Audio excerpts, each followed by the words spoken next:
प्रभु राम देव भगवान अल्लाह खुदा ईश आदि नाम एक ही शक्ति के हैं।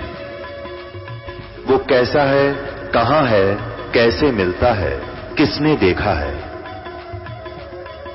ये प्रश्नवाचक चिन्ह पूर्ण रूप से हटाने के लिए अवश्य सुनिए जगत गुरु तत्वदर्शी संत रामपाल जी महाराज के अमृत वचन, सर्व पवित्र धर्मों के पवित्र शास्त्रों के आधार पर। आत्मा का आधार, वास्तविक साथी, मित्र तो ये कबीर परमेश्वर हमारा है, और वही हमारी तरफ मदद करता है जो हमारा निजी नाती होता है। तो उन्होंने आकर के बताया है कि देखिए तो, और उसी के विषय में परमेश्वर ने क्या बताया है कि अक्षर पुरुष एक पेड़ है, निरंजन वाकी डार, ये तीनों देवा शाखा है, भाई पात रूप संसार। अब जिसके विषय में गीता जी और सदग्रंथ सभी बता रहे हैं, परमेश्वर ने एक ही दोहे में कह डाला। ये देखिएगा,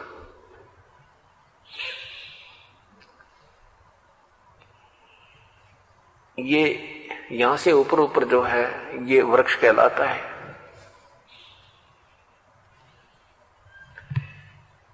अब ये क्या बताया कि ये जो जमीन से बाहर दिखाई देता है उसे पेड़ कहते हैं, वृक्ष कहते हैं।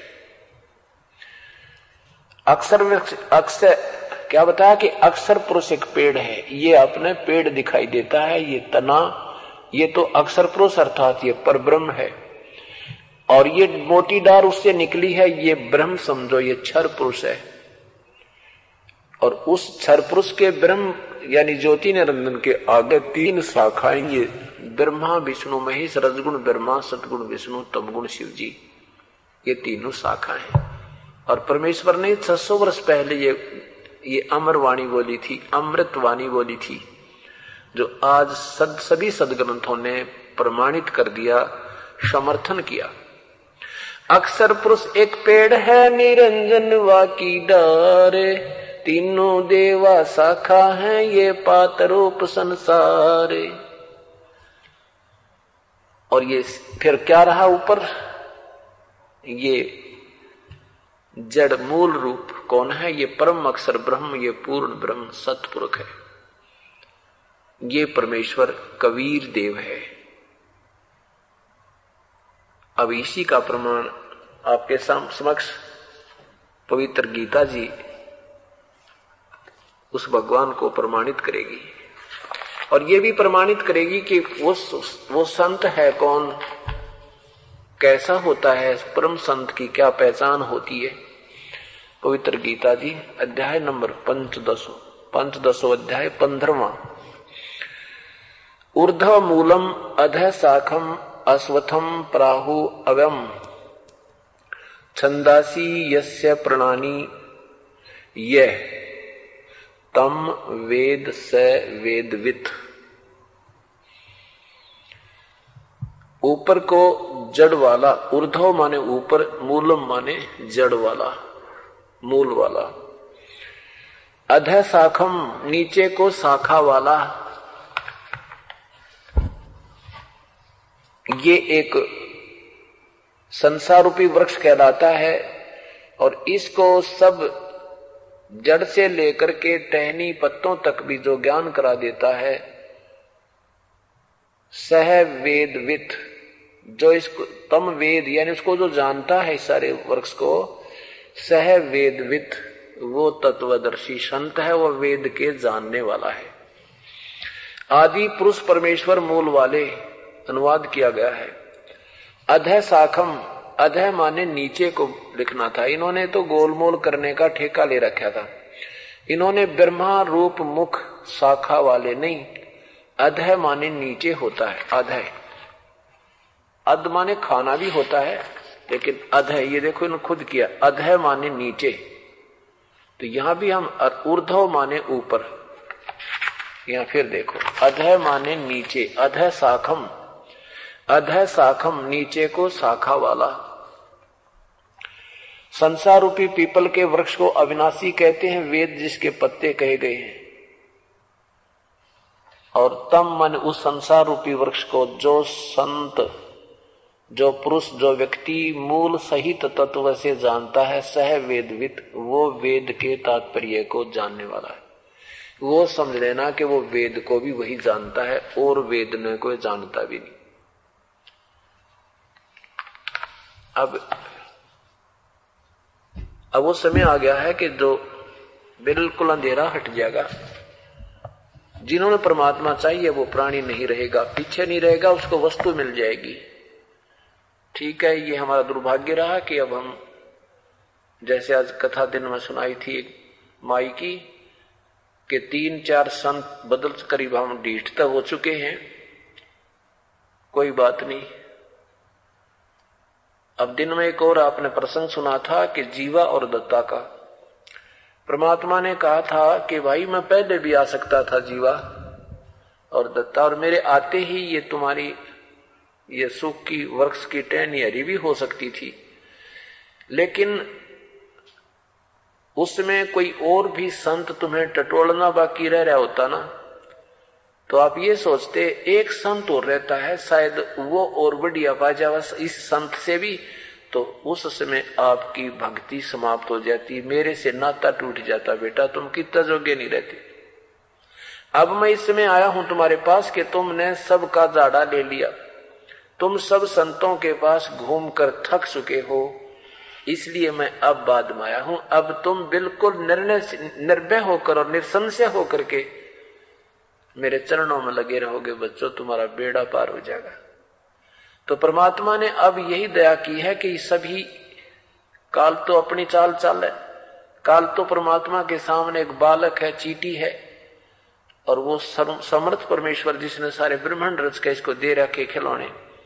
ये पृथ्वी इतनी बड़ी, जिस पर इतने 7 समुद्र, इतने बड़े बड़े पहाड़ पर्वत, रेल चाले, जहाज उड़े, और ये स्वयं घूम रही है, और सूर्य के चारों तरफ भी घूम रही है। कोई लुब्रिकेशन ना कदे और हालिंग करनी ना इसकी। तो वो समर्थ हमारे सिर पे है, हमने उसकी शरण में लगी। और ये भगवान बने बैठे थे, ये भगवान थे कोई ना। तो ये कहना चाहते परमात्मा कि अब भी सब परमात्मा ने इसलिए रजा की है कि ये सब जिन्होंने परमात्मा चाहिए था वो बेचारी भटक रही हैं आत्माएं। 2-2, 3-3 संत तो वो बदला चुके हैं तकरीबन, और जो एक जगह लग रहे हैं तो इतिहास सभी के पढ़ रहे हैं, और उनकी मिलती जुलती थ्योरी सबको याद है जो परमात्मा चाह रहे हैं। और अब इस दास के पास आएंगे, समक्ष आपका इतिहास होगा, निसंशय होकर आप लग जाओगे, आपका बिल्कुल सुचारू मार्ग चलेगा, ये भक्ति आपकी प्रफुल्लित हो जाएगी, सफल हो जाएगी। परमात्मा बालक नहीं है जिसके सामने ब्रह्मा विष्णु महेश ज्योति निरंजन भी हाथ पसारे रहते हैं। आज अपना संपर्क उसी परमेश्वर से हो चुका है। तो क्या सुना आपने कि पूर्ण संत वो होगा जो इस संसार रूपी वृक्ष की जड़ से लेकर और टहनियों तक गिना देगा, पत्तों तक बता देगा। यही ज्ञान परमेश्वर ने 600 वर्ष पूर्व दिया था। उस समय इन नकली संतों ने, आचार्यों ने, नकली ऋषियों ने, इन महंतों ने उस परमेश्वर की एक नहीं चलन दी। और आज वही ज्ञान उस परमेश्वर का दिया हो ये दास आपके समक्ष पेश कर रहा है। वही ज्ञान, वो है भगवान, और सारा ही प्रमाण। अब रोना आता है, आंखों में आंसू भर आते हैं। भगवान आपने सही कहा है, निरंजन धन तेरा दरबार, निरंजन धन तेरा दरबार, जहां पर तनिक ना न्याय विचार, निरंजन धन तेरा दरबार, जहां पर वैसा ओढ़े मुल मुल खासा गल मोतियों के आर, वैसा ओढ़े मुल मुल खासा गल मोतियों के आरे। पतिव्रता को मिले न खादी वो सूखा नरस आहार। निरंजन धन तेरा दरबार निरंजन। अरे जहां पर तनिक न न्याय विचार, जहां पर पाखंडी की पूजा जग में संत को कहें लबाड़े। पाखंडी की पूजा जग में संत को कहें लबाड़े। अज्ञानी को परम विवेकी के ज्ञानी को मूड गंवार। निरंजन धन तेरा दरबार निरंजन। बार जहां पर तनिक न न्याय विचार, जहां पर तनिक न निरंजन धन तेरा दरबार निरंजन। कह कबीर सुनो भाई साधो सब उल्टा व्यवहार। कह कबीर सुनो भाई साधो सब उल्टा व्यवहार। सच्चों को तो झूठ बताओ इन झूठों का एतबार। निरंजन धन तेरा दरबार निरंजन। बार जहां पर तनिक न न्याय विचार, जहां पर कह कबीर सुनो वही साधो सब उल्टा व्यवहार। कह कबीर सुनो वही साधो सब उल्टा व्यवहार। झूठों को सच्चों को तो झूठ बताओ इन झूठों का एतबार। निरंजन धन तेरा दरबार निरंजन। बार जहां पर तनिक न न्याय विचार, जहां पर तनिक न न्याय विचार। निरंजन अरे निरंजन धन तेरा दरबार। सत्साहिब परमात्मा कह रहे हैं कि पाखंडी की पूजा जग में संत को कहें लबाड़। अब ये दास जो है शास्त्र आधार पर ज्ञान समझा रहा है, परमेश्वर का वास्तविक ज्ञान उसके बच्चों तक पहुंचा रहा है। तो अनजान व्यक्ति इन काल के दूतों के भ्रमित किए हुए पुण्यात्माएं एक ही बात कहते हैं कि ये संत तो आलोचना करते हैं, अन्य की आलोचना नहीं करनी चाहिए। जो जैसा ज्ञान दे रहा है उसको कहने दीजिए, अपना अपना ज्ञान बताइए।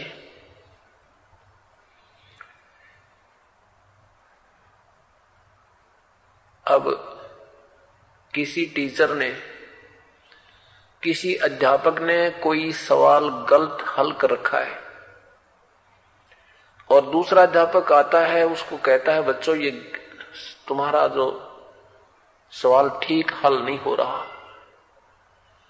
उसका फर्ज बनता है उसको ठीक करावे, नहीं तो सब बच्चे फेल हो जाएंगे, क्योंकि वो तो उसी को रट लगा लेते हैं और उस पर आधारित होते हैं, उनका जीवन व्यर्थ हो जाता। तो उसका परम कर्तव्य बनता है उस टीचर का कि उसको उन बच्चों को समझाए और उनका वो गलत किया हुआ पहले अध्यापक का सवाल फिर ठीक करे। अगर फिर वो अध्यापक दूसरे कहें भाई ये तुम क्यों ठीक कराते हो, आप अपना बताओ, इसको इनको पढ़ने दो ऐसे ही गलत सलत, तो ये बात कौन कर सकता? कति नादान अनजान कर सकते हैं। और ठीक है गलती हो जाए उस अध्यापक से भी हो सकती है, तो वो खुद भी कहेगा कि हाँ भाई ये गलत हो गया था, ठीक करना चाहिए था, भूल लगी मेरे से। तो ये होती है महानता। तो अब यही दास कर रहा है कि अपने मूल, जैसे कोई गणित का सवाल कर रहे हैं और वो गलत हो जाता है बीच में, तो उसको फिर मूल रकम को ही दोबारा शुरुआत की जाती है। उसको पढ़े अच्छी तरह, वो क्या उसमें पूछा है, क्या हम उत्तर निकाल रहे, तो उसी से हल होगा। अब अपने सदग्रंथ हैं, पवित्र चारों वेद, पवित्र गीता जी, पवित्र कुरान शरीफ, पवित्र गुरु ग्रंथ साहिब, पवित्र बाइबल और पवित्र अमृतवाणी पूज्य परमेश्वर कबीर देव जी की, कबीर परमेश्वर की, और फिर उनके संपर्क में उनके प्रत्यक्ष दृष्टा जो गवाह हैं, आदरणीय गरीबदास साहिब जी, आदरणीय दादू साहिब जी आदि महापुरुषों की वाणी, ये हमारी मूल रकम है। हम इनको ही पढ़कर फिर दोबारा इस भक्ति रूपी सवाल को सोल्व करेंगे, हल करेंगे, तो ये सही बनेगा। तो आज सब शिक्षित हैं और शास्त्र अपने सामने है, सदग्रंथों का आसरा लेकर हम चलेंगे, तभी हम कोई निर्णय कर सकते हैं सत्य और असत्य का। तो यहां परमात्मा बताते हैं कि पाखंडी की पूजा जग में जो जितना गुमराह करे और केवल दंत कथा सुनावे, उतना ही अभी तक हम प्रसन्न रहा करते थे।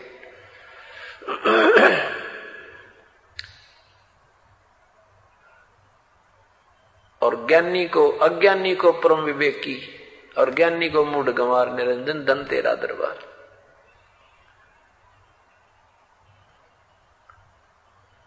जिन संतों ने गीता जी के एबीसी का ज्ञान नहीं, उनको गीता जी के मर्मज्ञ ज्ञाता करके उनका जो है ना प्रचार किया जाता है। जब वो कहीं सत्संग करने आते हैं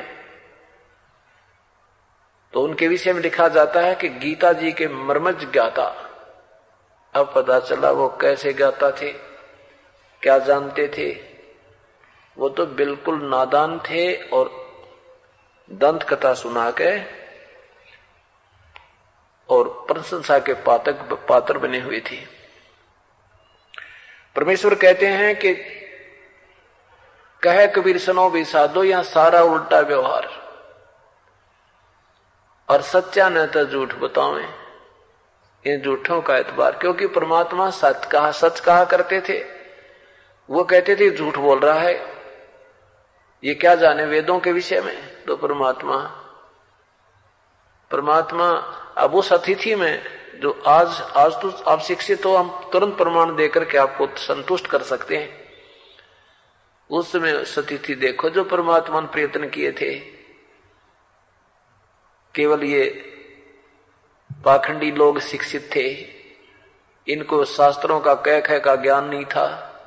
और 120 वर्ष परमात्मा यही कहते रहे कि ये मैं सत्य कह रहा हूं, ये झूठ बोल रहे हैं। और वो कहा करते ये क्या जाने शास्त्रों के बारे में, ये झूठा है, हम सही हैं। और उन विद्वानों की, संस्कृत के ज्ञाताओं की बात समाज को स्वीकार्य होती थी, वो क्योंकि स्वाभाविक थी, वो शिक्षित नजर आवे थे। तो उस समय भगवान बोल रहे हैं कहे कबीर सुनो भी साधो, सब उल्टा व्यवहार। और सच्चों को तो ये झूठ बताओ, झूठा का एतबार निरंजन धन तेरा दरबार। आज परमेश्वर ने वो प्रमाणित कर दिया कि ये आज की वाणी नहीं है, परमात्मा 600 साल पहले से कहते हुए आ रहे हैं।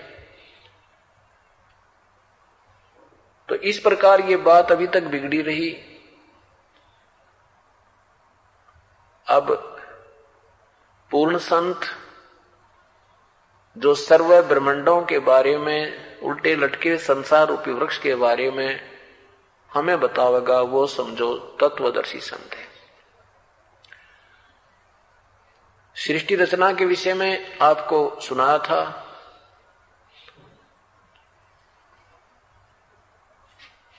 हमें अभी तक जितने भी ये महापुरुष, विद्वान पुरुष, ऋषि, महर्षि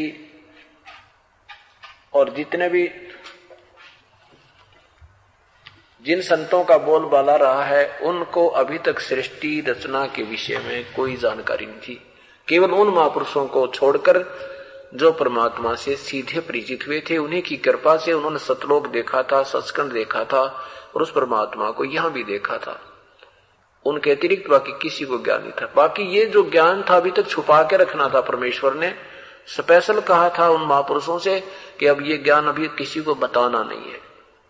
वो समय आएगा ये बिचली पीढ़ी प्रारंभ होगी, उस समय ये हम पूरे जोर शोर से पूरा ज्ञान देंगे और फिर ये बच्चे मुझे पहचान जाएंगे, मेरे बच्चे मुझे पहचान जाएंगे, सचमुच ये तो हमें बहका रहे थे, इनको कह का ज्ञान। एक भक्त ने उपदेश लिया, राधा स्वामी पंथ से 15 वर्ष से लगा हुआ था और वो उसकी उम्र ज्यादा से ज्यादा 35 वर्ष होगी, तो 20 वर्ष की उम्र से वो लग रहा था, सत्संग सुन रहा था। फिर उसने कहा जी मैंने आपकी सीडी देखी, फरीदाबाद से आया था और उन महापुरुषों का ज्ञान हमें कंठस्थ याद था, आपका जो ज्ञान सुना शुरू में तो ऐसा लगा कि झूठ बोल रहे हैं, निंदा कर रहे हैं, लेकिन ना जाने क्यों रुचि बनती ही चली गई। अब पता चला कि उनने कुछ कह का भी ज्ञान हमें नहीं दे रखा था, उस राधा स्वामी पंथ वाला ने। सृष्टि रचना आज तक हमने नहीं सुनी थी, जो आज कति सब सदग्रंथों में प्रमाणित कर दिया आपने। दास ने कहा कि हमने कुछ नहीं किया, ये तो पहले महापुरुषों ने प्रयत्न हमारे लिए छुपा रखा था खजाना। मुझे तो बताया कि ये दबा है धन और बखेर दे परमात्मा के बच्चों में, समझदार होंगे वो आ जाएंगे, अनाड़ी अब भी रह जाएंगे। अब देखिएगा, अभी तक एक ब्रह्मांड का भी ज्ञान इन ऋषि और महर्षियों को नहीं है। हुआ भाई बांध रहे थे, बोल रहे थे, ये देखिएगा एक ब्रह्मांड, ये एक ब्रह्मांड है। इसमें ये पाताल लोक, ये अतल वितल, ये अन्य, ये इनमें ये तो नरक है ये, और ये यहां पर सृष्टि है। इसके बाद ये पृथ्वी लोक, फिर इंद्र का लोक, स्वर्ग लोक, विष्णु जी शिव जी का लोक, ब्रह्मा जी का लोक, विष्णु जी का लोक, ये एक ब्रह्मलोक, ये सारा ब्रह्मलोक कहलाता है। और इस ब्रह्मलोक में ये महास्वर्ग है। अब इसका विस्तृत बनाया है, यहां देखिएगा। अब केवल इस ब्रह्मलोक को लेंगे हम, इसको ज्यादा विस्तृत किया गया है।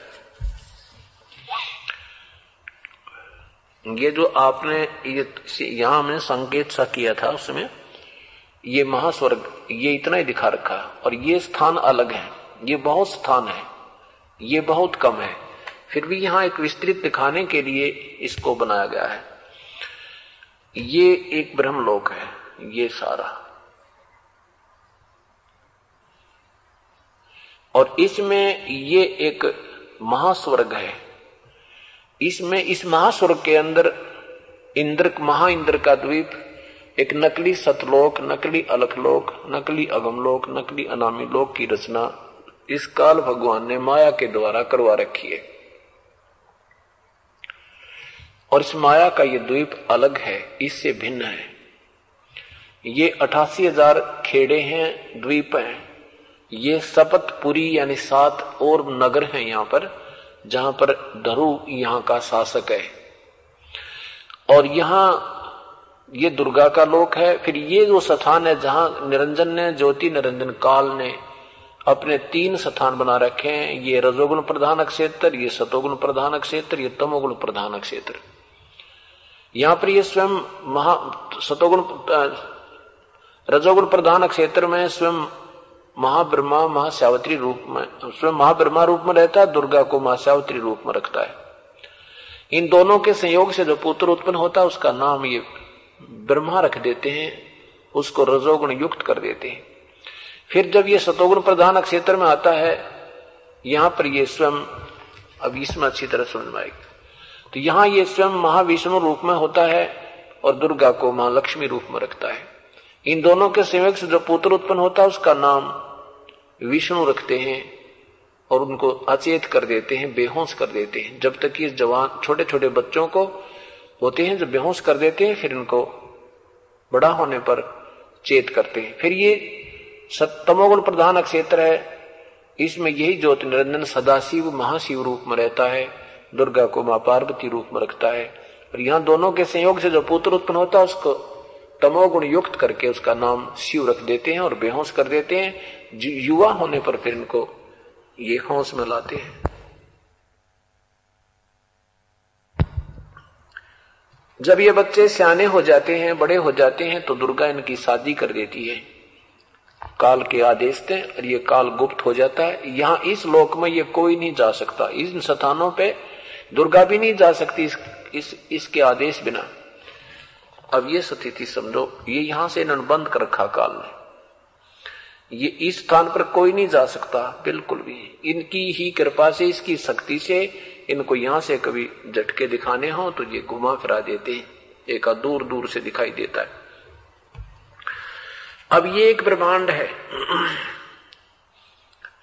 ये आपने ब्रह्मलोक देखा, ये विष्णु का लोक, शिव का लोक, ये पृथ्वी लोक, ये ब्रह्मा का लोक, ये शिव का लोक, ये स्वर्ग नरक, ये इंद्र का लोक, धर्मराय का लोक। और यहां पर परमात्मा ने भी अपना एक स्थान रखा है, जैसे एम्बेसडर हाउस होता है,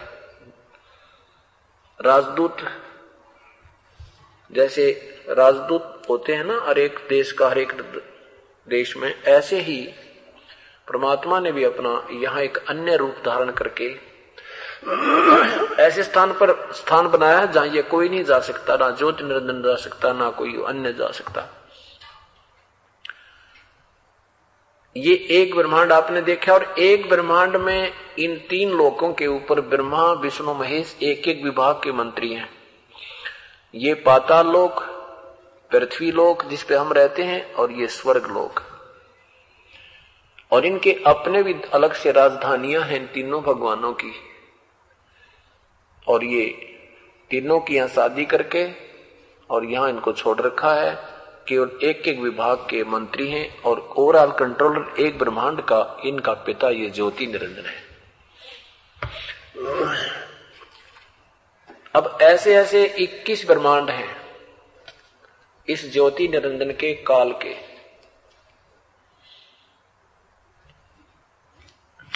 ये एक केवल ब्रह्मलोक का चित्र है।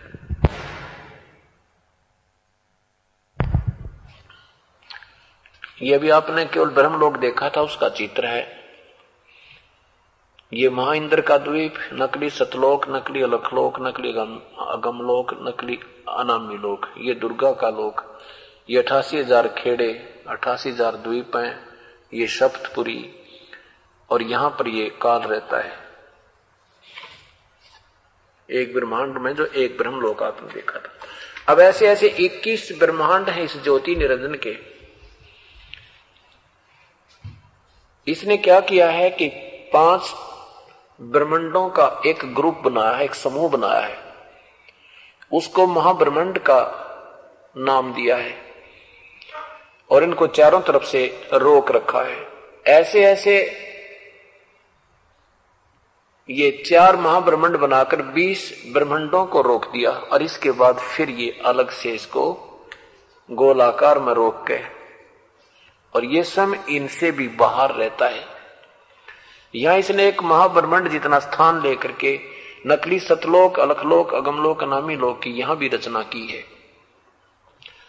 यहां पर एक अलग स्थान बनाया है, जो बहुत अच्छी पुण्यकर्मी प्राणी होते हैं उनको यहां रखता है, और यहां से फिर इनको मार्गदर्शक, नकली मार्गदर्शक बनाकर अपने दूत बनाकर भेजता है। ये पुण्य, इनकी अपनी पुण्य कमाई होती है, और कई जन्मों तक भी ये अपना रह कर चक्कर काटते रहते हैं, मनुष्य शरीर प्राप्त करते रहते हैं और गुमराह करते रहते हैं। और जब तक ये रहते हैं शरीर में, ये सब स्वस्थ भी लगते हैं, इनकी शब्द में शक्ति भी लगती है, फिर ये नरक में ठोक दिए जाते हैं। यहां पर वो स्थान है जो दिन में आपको बताया था, एक तपतशिला है, इसमें ये काल स्वयं रहता है, यहां कोई नहीं जा सकता। यहां इसने लॉक लगा रखा, बहुत खतरनाक। ये केवल परमेश्वर कबीर साहब की शक्ति से या ज्योति निरंजन की अपनी मर्जी से ये खोल सकता है। कबीर परमेश्वर की वो सत्य नाम की शक्ति है, ये खुल सकता है, अन्यथा नहीं खुलेगा। तो वो भी पूर्ण समझ से लिया हो मंत्र। इस तपतशिला पे 1 लाख जीवों को नित्य भूना जाता है, मानुष शरीरधारी प्राणियों को, स्त्री या पुरुष, देव या राजा हो चाहे रंक हो। और यहां ये काल स्वयं अलग से रहता है, और यहां पर ये सतलोक जाने का रास्ता है। यहां ये पूरी नजर रखता है कि कोई भी प्राणी तेरे बंध से निकल ना जा। ये एक 21 ब्रह्मांड का ये चित्र ज्योति निरंजन का है। अब देखिएगा असंख्य ब्रह्मांडों का चित्र। ये 21 ब्रह्मांड है क्षर पुरुष के। अब देखिए, अक्षर पुरुष और परम अक्षर पुरुष और क्षर पुरुष तीनों का मिला करके ये अभी अब आपने देखे 21 ब्रह्मांड, ये देखिएगा, ये 21 ब्रह्मांड जो आपने देखे थे। अब यहां देखिएगा, ये स्थिति आ गई इन 21 ब्रह्मांडों की, और ये है 7 संघ, ये ब्रह्म के, ये 7 संघ ब्रह्मांड है पर ब्रह्म के, ये 7 संघ ब्रह्मांड। और ये देखिएगा असंख्य ब्रह्मांड है, ये पूर्ण परमात्मा सतपुरुष के। ये परमेश्वर ऊपर अलखलोक, अगमलोक और अनामी लोक में भी यही परमेश्वर कंट्रोलर है, कबीर देव, जैसा कि दिन में आपको बताया था। अब आप विचार कीजिए कि ये ब्रह्मा विष्णु महेश की स्थिति ये है एक ब्रह्मांड में, एक आपने यह शून्य सी दिख है, बिंदी सी। इस एक ब्रह्मांड में ब्रह्मा विष्णु महेश एक विभाग के मंत्री है, और ये पूर्ण परमात्मा असंख्य ब्रह्मांड वो कबीर देव है। तो परमेश्वर ने अब अपने सदग्रंथ बता रहे हैं कि जो संत ये पूर्ण जानकारी देवे, सह वेदवित, वो तत्वदर्शी संत है, वो वेद के जानने वाला है, और उसी की शरण में जाके उस परम पिता परमेश्वर की खोज करनी चाहिए, जिसमें गए हुए फिर लौटकर संसार में नहीं आते। अब पवित्र गीता जी 15वें अध्याय का 2, 3, 4 ये और देखिए मंत्र श्लोक।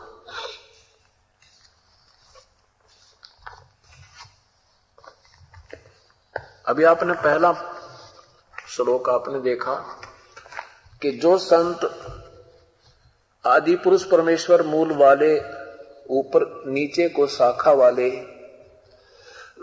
संसार रूपी वृक्ष को अविनाशी कहते हैं, वेद जिसके पत्ते कहे गए हैं, उस संसार रूपी वृक्ष को जो संत मूल सहित, जो पुरुष जो व्यक्ति मूल सहित जानता है, स वेदवित, वो तत्वदर्शी संत है। यहां देखिएगा, उस संसार रूपी वृक्ष की तीनों गुण रूप, ये तीनों गुण रूप गुण प्रवर्धा, तीनों उस संसार वृक्ष की तीनों गुण फैली हुई, प्रवर्धा माने फैली हुई, तीनों गुण रूप ये शाखाएं, विषय पर वाला, ये विषय विकारों वाली शाखा, नीचे और ऊपर, नीचे ऊपर सर्वत्र नहीं, नीचे और ऊपर। अब नीचे और ऊपर क्या है कि हम पृथ्वी लोक पर यह ज्ञान बोला जा रहा था, नीचे पाताल लोक में और ऊपर स्वर्ग लोक तक ही सीमित है। ये देखिएगा, इस पृथ्वी लोक पर यह बोला जा रहा था, नीचे पाताल लोक में, ऊपर स्वर्ग लोक तक, इन तीनों गुणों की शाखाओं का यहां तक विस्तार है। बस इन्होंने लिखा सर्वत्र नहीं, सर्वत्र नहीं, सर्वत्र तो इन बेरा को ना, सर्वत्र तो बहुत लंबा चौड़ा आपको दिखाया।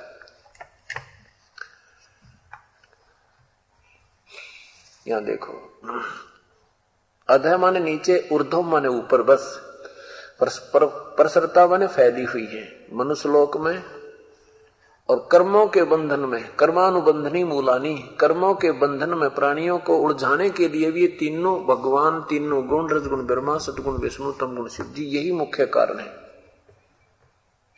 और ये नीचे और ऊपर सभी लोकों में नहीं, अनुसंतानी केवल व्यापक है, हो रही है। ऊपर और नीचे यानी स्वर्ग और पाताल लोक और पृथ्वी लोक में ही ये व्यापक है, सभी लोकों में नहीं। ये इसमें संस्कृत में ऐसा नहीं है। आगे देखना, इसमें लिखा है कि इस संसार वृक्ष का स्वरूप जैसा कहा है, काल वर्णन कर रहा है कि मुझे नहीं मालूम पूर्ण रूप से, मैं जो तुझे गीता ज्ञान में दे रहा हूं ये पूर्ण विवरण नहीं है, जैसा कहा है वैसा यहां नहीं, विचार काल में यानी गीता के संवाद में, तेरी मेरी डिस्कशन में जैसा ये है ऐसा है वैसा नहीं मैं बता पा रहा हूं। इस संसार वर्ष का स्वरूप जैसा कहा है वैसा यहां विचार काल में तेरे मेरी इस चर्चा में नहीं पाया जाता, क्योंकि इसका न तो आदि है और न अंत, तथा न इसकी अच्छी प्रकार सतिथि है। ये निकाल लो का मुझे नहीं मालूम। इसलिए इस सुविरुद्ध मूलम अति दृढ़ मूल वाले संसार रूपी पीपल के वृक्ष को दृढ़ असंग शस्त्रेन छितवा है।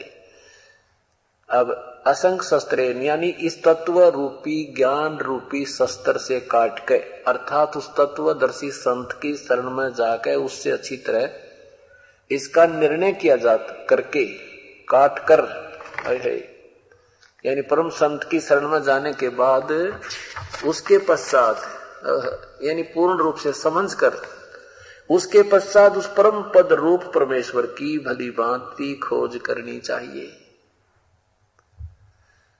जिसमें गए हुए पुरुष यानी साधक फिर लौटकर संसार में नहीं आते,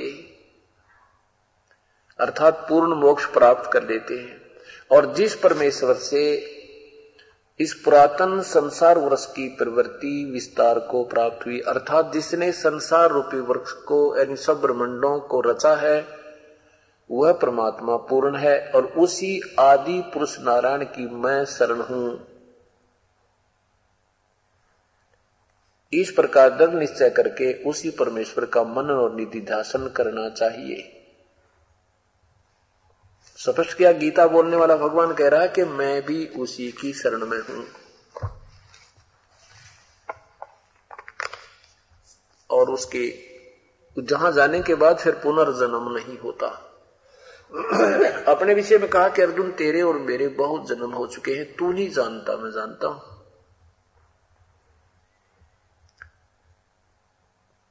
आज सुबह के सत्संग में यही चल रहा था कि वो सत्यनारायण परमात्मा है कौन।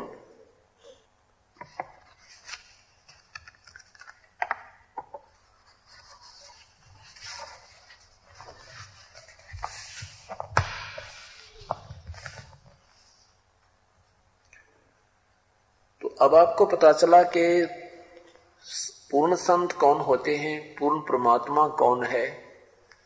जब ये दोनों निर्णय हो जाएंगे फिर भक्ति बहुत आसान है।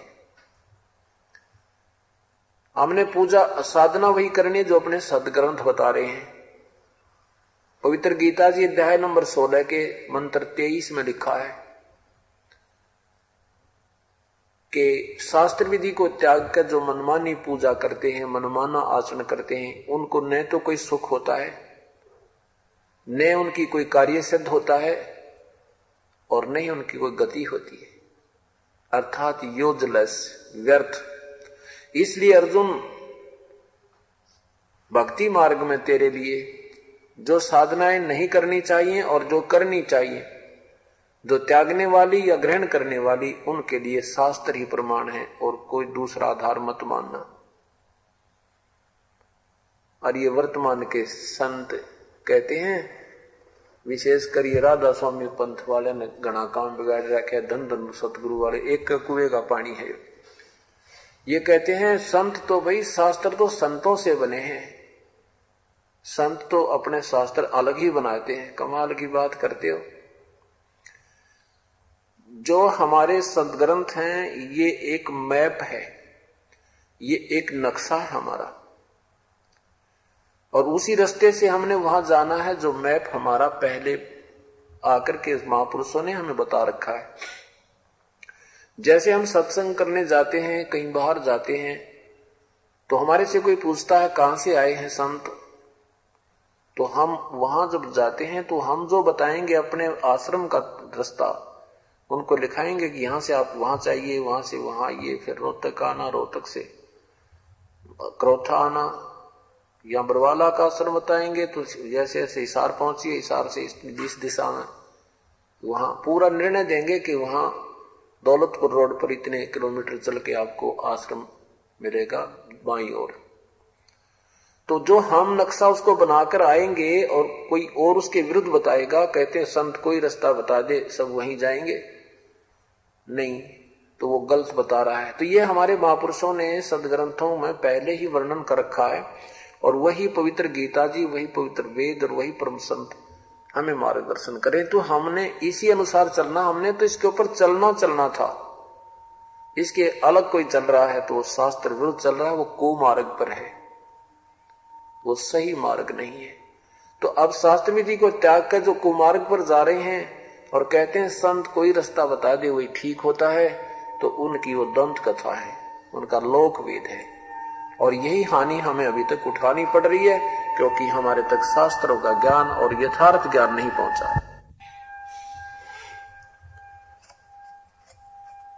परमेश्वर के विषय में या तो परमात्मा ने अपनी आप जानकारी दी है विशेष रूप में भी पूरी विस्तृत, और फिर उन्हीं के संपर्क में आए महापुरुषों ने जो ज्ञान दिया है, और साथ में अभी पवित्र वेद और पवित्र गीता जी जो हमें मार्गदर्शन करी, ये सब एक ही मार्ग है, इनका एक ही रास्ता है और एक ही संकेत है। इसलिए परमात्मा हमें बताते हैं कि नादानों ने सारा काम बिगाड़ दिया।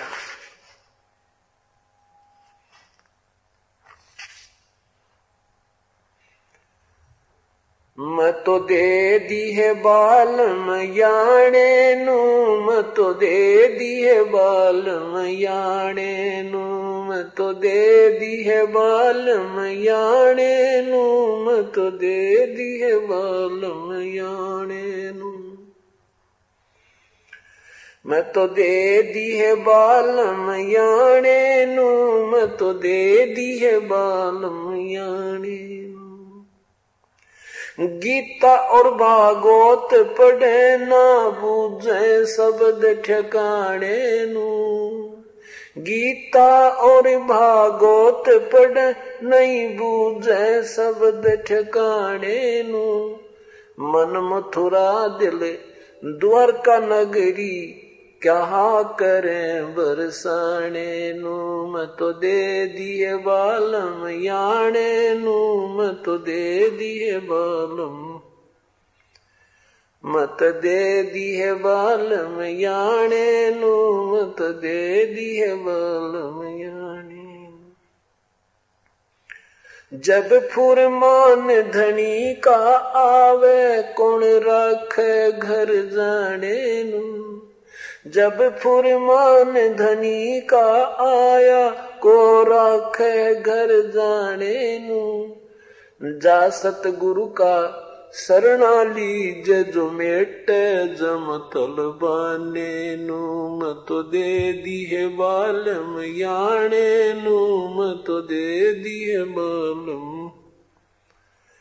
मत दे दिए बालम याने नू, मत दे दिए बालम याने। उत्तर दक्षिण पूर्व पश्चिम फिर दाने दाने नू, उत्तर दक्षिण पूर्व पश्चिम फिर दाने दाने नू, सर्व कला सतगुरु साहिब की हरि आए हरियाणे नू, सर्व कला सत गुरु साहिब की हरि आए हरियाणे नू, मत दे दिए बालम याने नू, मत दे दिए, मत दे दिए बालम याने नू, मत दे दिए बालम याने। जम किंकर का राज कठिन है नहीं छोड़ है राजा राणे नू, जम किंकर का राज कठिन है नहीं छोड़ राजा राणे नू, या दुनिया दा जीवन झूठा ये भूल गए मर जाने नू, या दुनिया दा जीवन झूठा भूल गए मर जाने नू, मैं तो दे दिए बालम याने नू, मत नू, मैं तो दे दिए बालम, दे दिए बालम याने। सील संतोष विवेक विचारो दूर करो जुल्माने नू। सील संतोष विवेक विचारो दूर करो जुल्माने नू।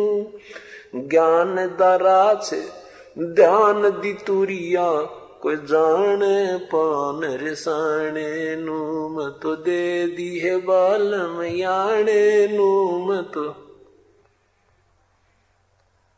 मत दे दी है बालम याने नू। मत दे दी है बालम। महल कपाट सतगुरु ने खोले वो अमी महारस खाने नू। महल कपाट सतगुरु ने खोले अमी महारस खाने नू। गरीब दास सुन भंवर उड़ावे गगन मंडल रम जाने नू। मैं तो दे दी है बालम याने नू। मैं तो दे दी है, मैं तो दे दी है बालम याने नू। मैं तो दे दी है, मैं तो दे दी है बालम याने नू। मैं तो दे दी है बालम। गरीब दास सुन भावर उड़ावे गगन मंडल रम जाने नू। गरीब दास सुन भंवर उड़ावे गगन मंडल रम जाने नू। मैं तो दे दी है बालम याने नू। मैं तो दे दी है बालम। महल कपाट सतगुरु ने खोले अमी महारस खाने नू। महल कपाट सतगुरु ने खोले अमी महारस खाने नू। गरीब दास सुन भंवर उड़ावे गगन मंडल रम जाने नू। मैं तो दे दी है बालम याने नू। मैं तो नैनू। मैं तो दे दी है बालम याने नू। मैं तो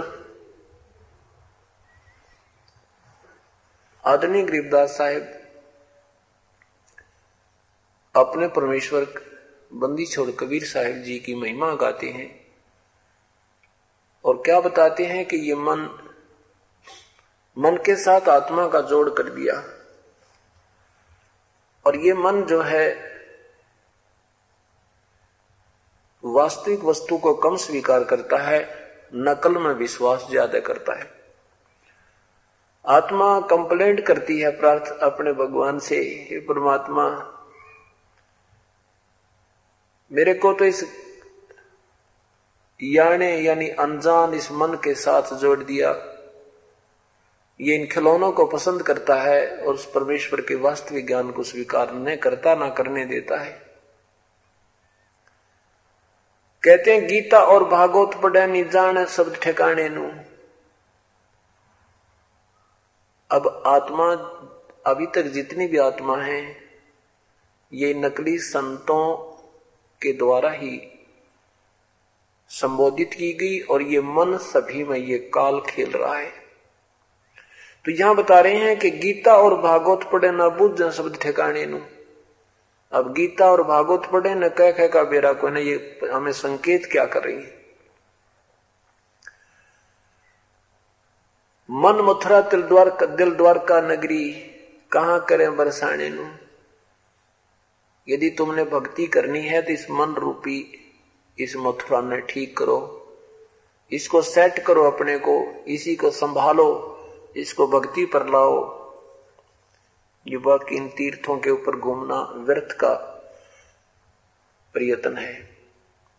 फिर क्या बताते हैं कि ये जो साधनाएं तुम करते हो, कोई मथुरा जाता है, कोई बरसाने जावे, कोई द्वारका जाता है, कहते इनसे कोई लाभ नहीं होगा। जब फरमान धनी का आया को राखे घर जाने नू। और जा सतगुरु की का शरणा लीजा जो मिटे जम तलबानी नू। जो मिटे जम तलबानी नू, तलबाना होता है हुक्म, काल का जब आदेश आवे कि चल तेरा समय पूरा हो गया, कहते ऐसे संत का शरणा लो, उस सतगुरु की शरणा लो। कहते भाग जा तू, अब ये हमारा बच्चा है, तू इसका कुछ नहीं मांगता। क्या बताते हैं कि जा सतगुरु का शरणा लीजा, जो मिट जम तलवाने नु, उत्तर दक्षिण पूर्ण पश्चिम तो फिरदा दाने दाने नु। ना जाने कहां कहां से तू संग्रह करता फिर रहा है भक्ति रूपी कमाई को, वो तेरी बिल्कुल व्यर्थ है।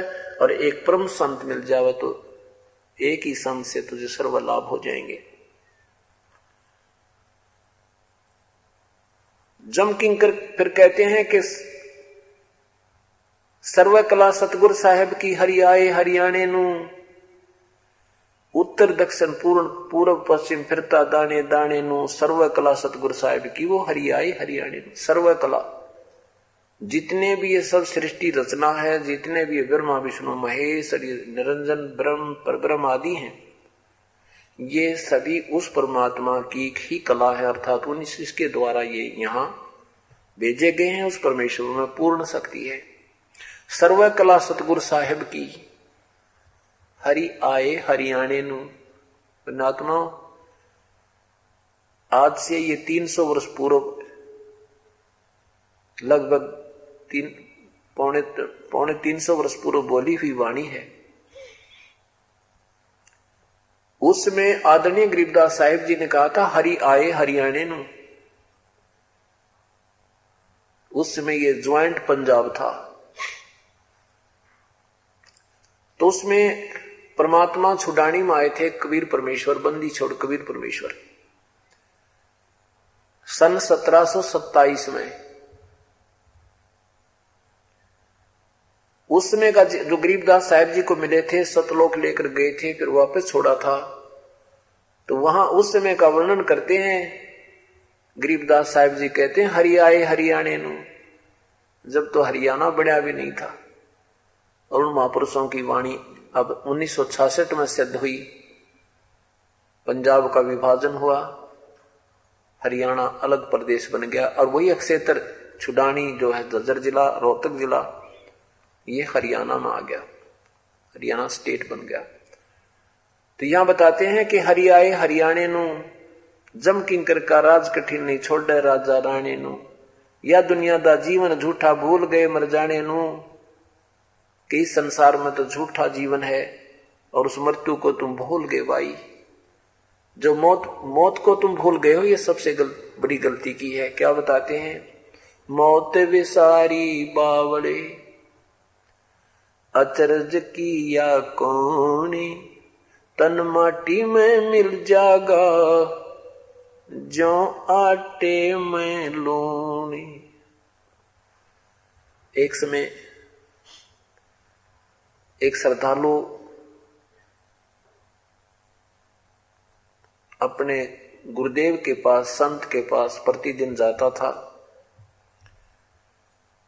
कभी दूध का लोटा भर ले जाता, कभी दर्जनों केले ले जाता, कई 5-4 किलो सेब आम, और संत के वहां आश्रम में प्रसाद रूप में चढ़ाता।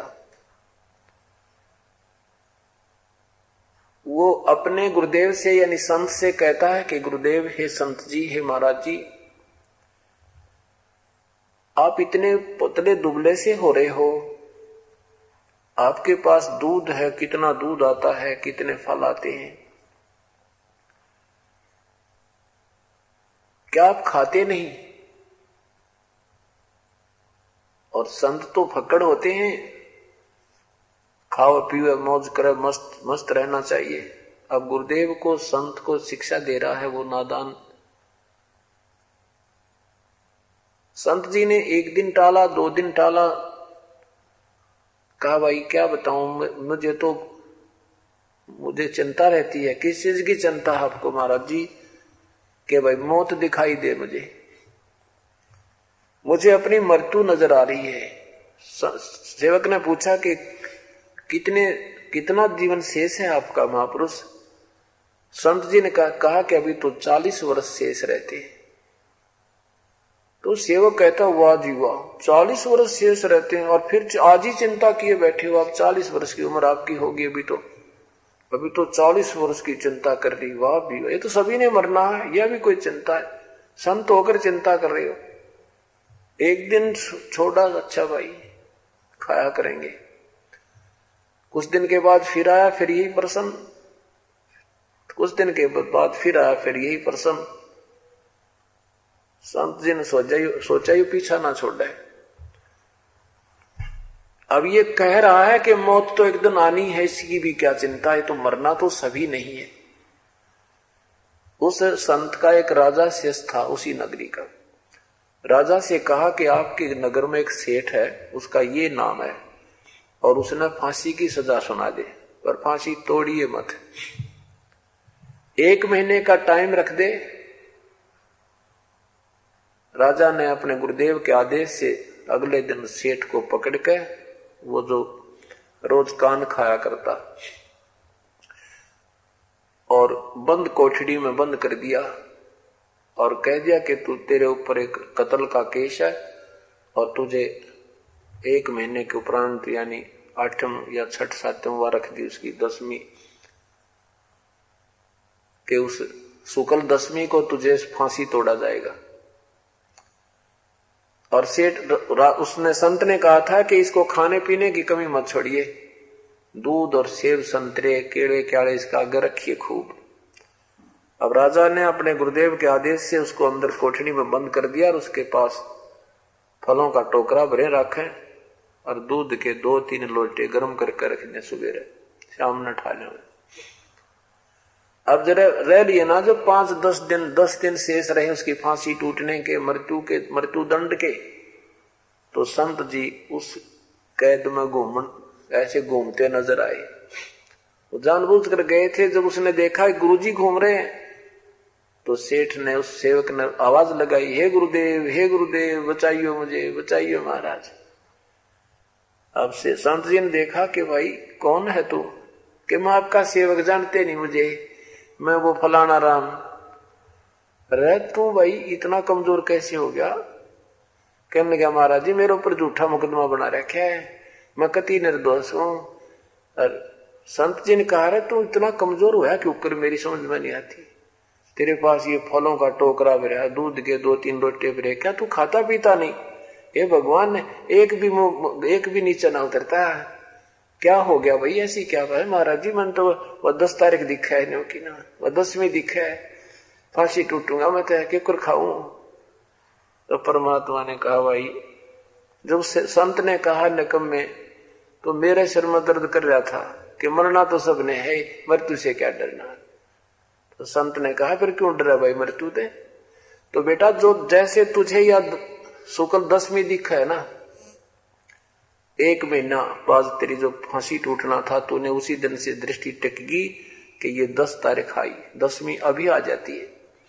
तो बेटा इसी प्रकार मुझे वो 40 वर्ष के बाद की तिथि नजर आती है, इसलिए मैं पहले से चिंतित होकर अपनी तैयारी कर रहा हूं भगवान की तरफ, इसलिए मैं नहीं खा पाता। बेटा तुम नादान हो, तुम तो बस आपके सिर में गल में फांसी गल ले तभी चिंतित होते हो, आप और हमारे मित्र अंतर है। तो तब न बोला भगवान मेरा मन पीछा छुटवा दो, हे परमात्मा। तो परमात्मा ने कहा भाई देख ले, जब भक्ति डट कर करे तो तुमने पीछा छुटवाऊं तेरा, अगजी खूब रोज याद करया करूंगा, कति बोल नहीं करूंगा। तब राजा से कहा भाई छोड़ दे, ये निर्दोष है, ये तो हमारा सेवक है, ऐसी गलती नहीं कर सकता। राजा ने छोड़ दिया, जा भाई। तो परमात्मा कहते हैं मौत भूल गया बावड़े, तन चाला कर दिया कौन? ये तन माटी में मिल जाएगा जो आटे में लो। अब हम कहते तो हैं मरना तो सभी ने है, एक दिन तो सबने जाना है, अब दांतरे काट दे। पर जिसकी मौत निकट हो ना, जिसको पता लग जाए, कोई कह दे भाई तेरा जो ना रोग बड़ा भयंकर है और बचे भरोसा है, उसने देखा फिर हे भगवान पसीने आ जाए, ना कोई संसार अच्छा लगे ना कोई व्यवहार अच्छा लगे। तो इस प्रकार परमात्मा हमें याद दिलाना चाहते हैं कि तुम यहां से जाओगे, वो दिन दूर नहीं है। साथी हमारे चले गए, हम भी चालन हारे, कोई कागज में बाकी रह रही, तात लगी है वारी। कोई रह रहा सांस बाकी आपका, इसलिए देरी लगी है, नहीं तो यहां देर नहीं है। तो यहां परमात्मा कहते हैं कि ये भी कंसेशन आपको परमेश्वर ही देगा, कबीर परमेश्वर ही दे सकता है, यदि आपकी लौ सच्ची है और वो आपको अभी संसार में रखना उचित समझता है, तो ये भी आपको परमात्मा ही एक्सटेंड कर सकता है आपके जीवन को। और परमात्मा जब पूर्ण संत की शरण में हम आ जाते हैं तो हमारे ऊपर आने वाली आपत्तियां हल्की होकर टल जाती है। सतगुर शरण में आने से आई टल बला, जय मस्तिष्क में सूली हो कांटे में टल जावे। यदि हमारे दुर्भाग्य में फांसी लगना हो, मृत्यु होना हो, परमात्मा पूर्ण संत के माध्यम से परमेश्वर की शरण में आने से, विधिवत नियमित साधना करने से वो फांसी की सजा, वो सूली की सजा, मृत्यु दंड केवल कांटा लाग के टल जाती है। अर्थात बहुत कम सजा में वो हमारा कर्म समाप्त हो जाता है, पाप कर्म समाप्त हो जाता है। अब इस परमेश्वर के हम कितने गुण गावें कबीर साहब की। अगर हम जितने, जब से ये दास उपदेश देने लगा है,